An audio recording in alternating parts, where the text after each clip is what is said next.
एक चीज़ मैं नोटिस कर रहा हूँ। हेलो एवरीवन, कैसे हैं आप लोग। Welcome to my YouTube channel again, और मैं हूँ ऋतिक झा।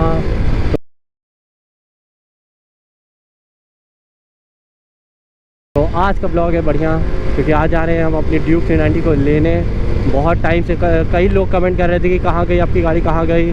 तो अब मैं बताता हूँ कि हुआ क्या था उसमें एग्जैक्टली।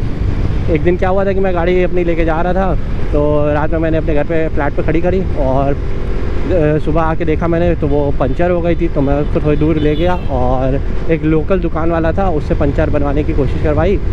तो नहीं सही हुआ, उसने पंचर सही किया। एक तो कील थी उस पर, लेकिन उसने फिर जब हवा डाली और मैं कुछ देर ले गया तो वो हवा निकल गई। तो मुझे समझ नहीं आया क्या हुआ। तो फिर मैंने शोरूम पे ले गया दिखवाने के लिए क्या हुआ, एक बार चेक करवाने, क्योंकि नई गाड़ी थी।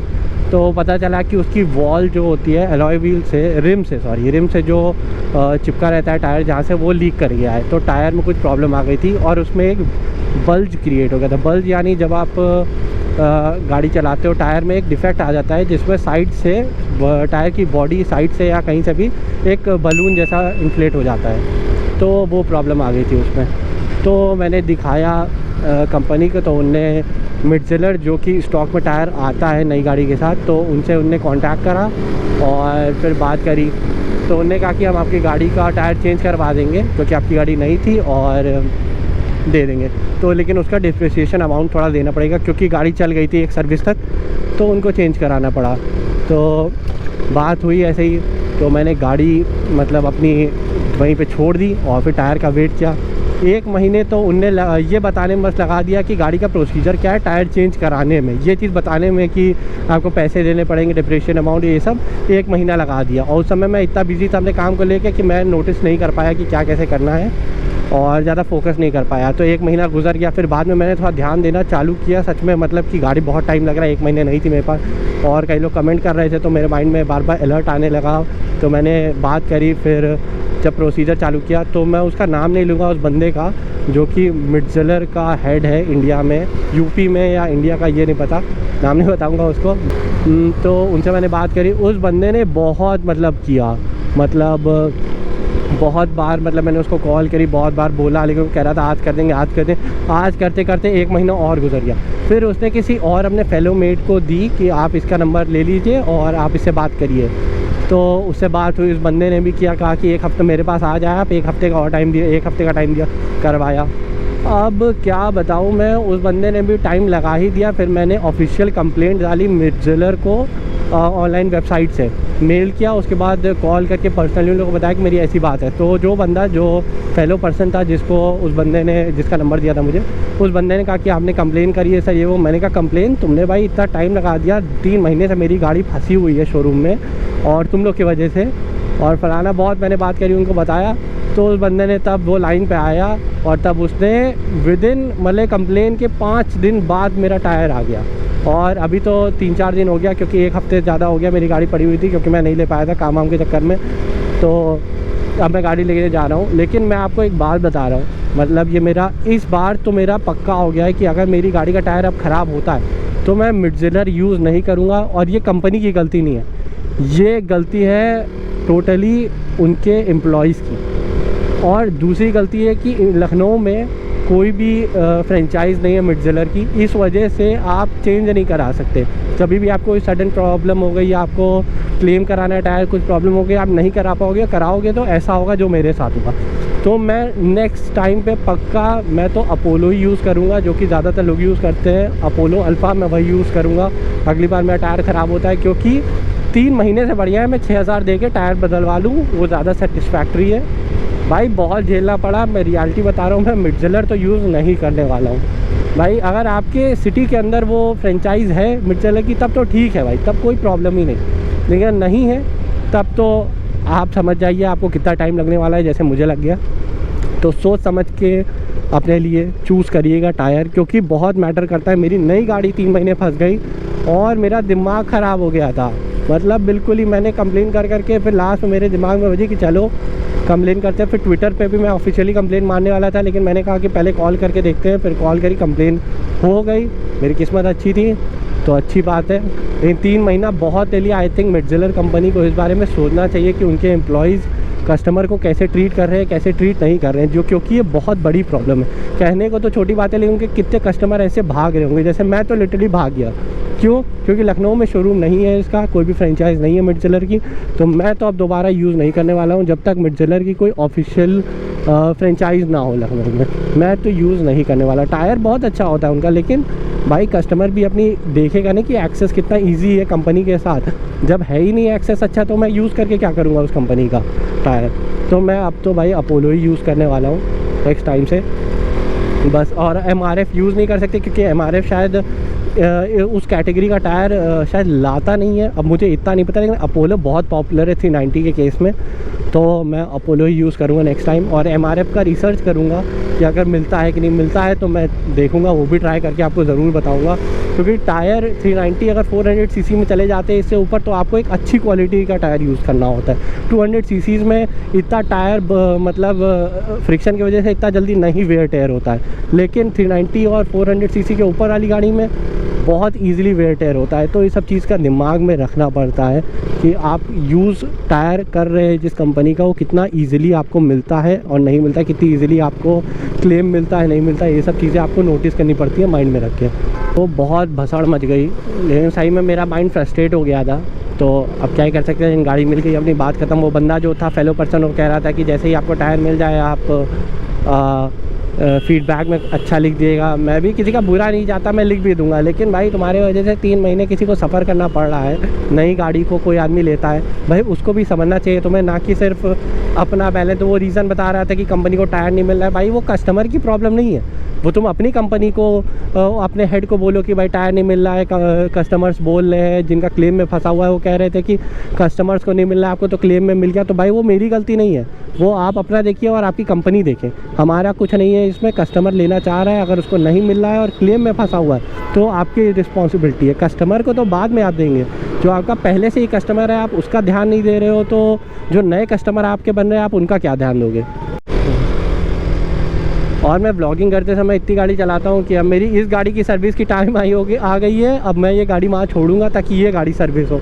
अब इसको 1 हफ्ते में लेने जाऊँगा। इसका भी टायर वायर चेंज कराना है, क्योंकि इतना चलाने के बाद गाड़ी का टायर उड़ ही जाता है। तो आगे वाला टायर इसका चेंज करवाना है, तो इसको भी सर्विस के लिए छोड़ूंगा, टायर चेंज करवाऊँगा। तो आ गए हम शोरूम। चलो उठाते हैं अपनी ड्यूक 390 और इसको छोड़ेंगे सर्विस के लिए। चलो बेटा तुम गुफा में।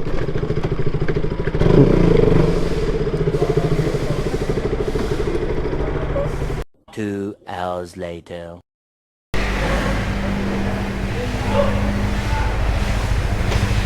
तो इस गाड़ी को अब छोड़ेंगे हम यहाँ पे। अपनी ड्यूक वहाँ खड़ी है और उसको लेके जाएंगे। देखते हैं क्या कराना। ये रही अपनी ड्यूक 390। ओम नमः शिवाय। चलते हैं। ओ भाई इतने दिनों बाद मज़ा आ रही है। भाई कैमरा सेटअप सही करना पड़ेगा, क्योंकि ये RC के हिसाब से लगा हुआ है।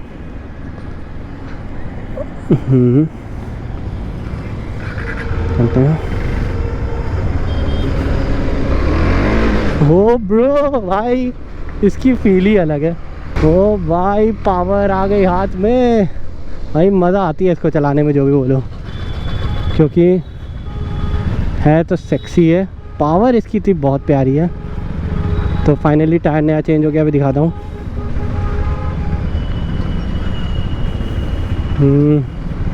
मज़ा आ रही है चलाने में, क्योंकि इसकी पावर अलग है, ऊपर से नई गाड़ी है।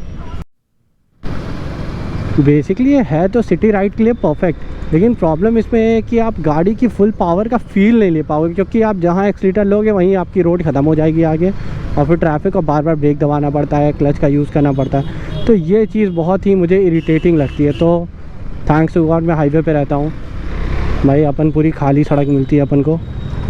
भगाओ ऑटो वाले तू भी आ, पेल के। आजा बाइक वाले तू भी आ। कोई मसला ही नहीं। अब देखो ये नागिन बन जाएंगे। घुसो सब घुसो, पाव भाजी बनाओ रोड पे भड़वो। भाई यही मुझे बस इरिटेटिंग लगता है सिटी के अंदर भाई, इसलिए मैं दूर ही रहता हूँ। सिटी के अंदर में आना पसंद नहीं करता इसीलिए। ओहो, what's up guys, feeling powered, over powered.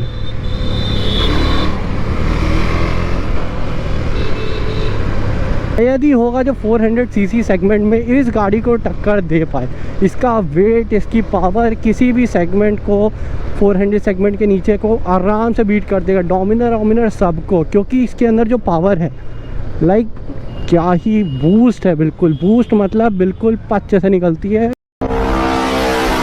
बिल्कुल ऐसा लगता है पिचकारी चला रहे हैं। एक्सीलेटर ऐसा है, एक्सीलेटर दो गाड़ी बिल्कुल भन।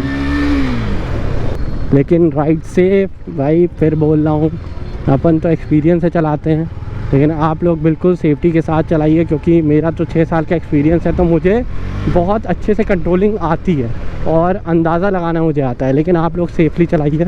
ये है हमारी शान रूमी गेट, जो कि बहुत ही पॉपुलर है लखनऊ की। यही तो एक सबसे इम्पोर्टेंट प्लेस में से एक है, सबसे कैंडिड प्लेस। ये रहा बड़ा इमामबाड़ा, अंदर से बहुत बढ़िया होता है, मतलब बहुत ही प्यारा है, बहुत ही कहते हैं तराश के बनाया गया है।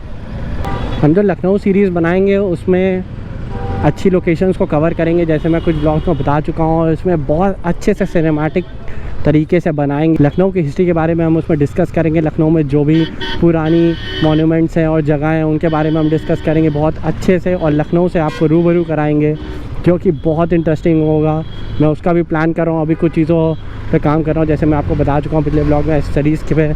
अभी इसको भी लोड करना है, अभी आ गई है, अब इसको भी लोड करेंगे अच्छे से, इसके ऊपर भी कुछ पार्ट्स बनाएंगे इसके, तो इसको भी बिल्कुल कायदे से डेकोरेट करना है आपके लिए, ताकि देखने में अपनी गाड़ी बिल्कुल अलग लगे। हमारी गाड़ी इसको ऐसे बनाएंगे, क्योंकि अपनी पहचान बनाना बहुत इंपॉर्टेंट है, तो इसको भी बिल्कुल अलग तरीके से मॉडिफाई करेंगे, बिल्कुल अच्छे से इसमें यूनिक पार्ट्स लगाएंगे, अच्छे से इस पर मॉड्स करेंगे, और फिर देखते हैं क्या कैसी लगती है हमारी ये गाड़ी।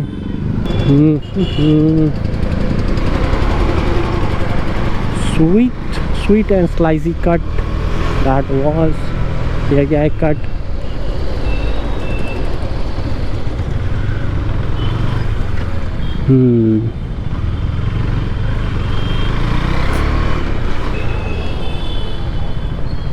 जो कैमरा को व्यू मिलता है इस बाइक के पोस्चर की वजह से, भाई बहुत ही लविंग है, मतलब स्वीट, मतलब इससे जो कवर होती है बाइक के साथ, जो सीन कवर होता है बहुत ही सेक्सी है, और कॉर्नर बहुत ही सेक्सी था ये, वो भाई मज़ा आ गई भाई। जो भी बोलो भाई, आरसी के अपने मज़े हैं और ड्यूक के अपने मज़े हैं। आरसी तो प्यार है भाई, जो भी बोलो वो तो बिल्कुल ही अलग चीज़ है, लेकिन ये इसके अंदर जो पावर है उससे प्यार है भाई, पावर बहुत ही प्यारी है भाई। तो आ गए हम अलीगंज साइड, थोड़ा काम था यहाँ पे, काम निपटाएंगे फिर निकलेंगे घर। तो यही था गाइस आज के व्लॉग में, जिसमें हम लोग ड्यूक 390 को घर ले आए। बहुत ही भाई, बहुत ही इंतज़ार था इसका, काम ख़त्म हुआ तो अब अच्छा लग रहा है भैया चला गए, तो स्वीट। तो मिलते हैं नेक्स्ट व्लॉग में, जिसमें हम इस गाड़ी के साथ थोड़ी खुरपेच करने वाले हैं, जिसमें हम न्यू एड ऑन्स करेंगे इस गाड़ी में, तो मज़ा आएगा। ट्यून रहिएगा। Till then subscribe to my YouTube channel, और लाइक करिए इस वीडियो को, शेयर करिए अच्छा लगा हो तो। डिटेल जो भी मैंने आपको बताया, शायद आपको एक्सपीरियंस अच्छा लगे। तो till then take care, bye bye.